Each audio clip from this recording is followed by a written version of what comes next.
In 1969, Kris Kristofferson, a helicopter pilot in Vietnam, basically launched his music career by landing a stolen helicopter on Johnny Cash's lawn.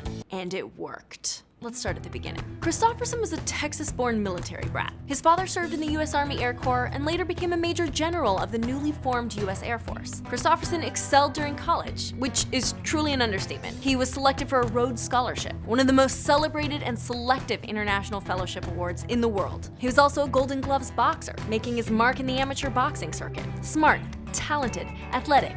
So naturally he became an officer. After graduation, he joined the Army, completing airborne school and earning his Ranger tab. In the Army, he flew helicopters before separating as a captain to pursue music.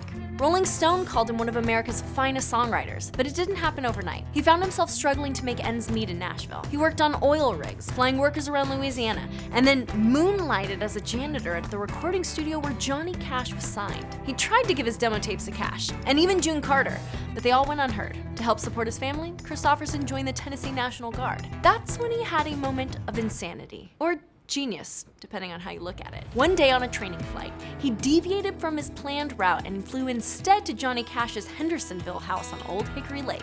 In his own words, Kristofferson flew the bird to John's property because, of course, he's on a first-name basis with Johnny Cash, and almost landed on his roof. He once joked that he was lucky Cash didn't shoot down the old helicopter with his shotgun. The two music legends have different versions of how it went down. According to Cash, Kristofferson sauntered out of the chopper with a beer in one hand and a future #1 hit in the other. Kristofferson denies that story, saying he'd never fly with beer because it's irresponsible and everyone should go make good choices. No matter which version you believe, it's clear Kristofferson made a lasting impression. The risk paid off.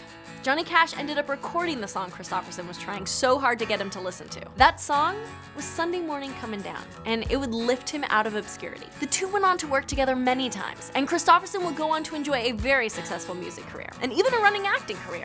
Hey, Whistler.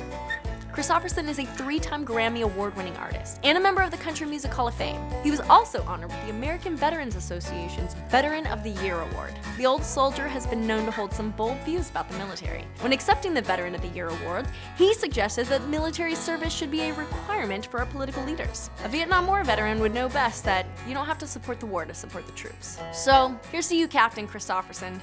Thank you for your music and your service. Who's your favorite veteran musician or celebrity? Leave us a comment and let us know. Maybe we'll do a video about them next. And make sure to subscribe. I wonder what Steven Spielberg's address is.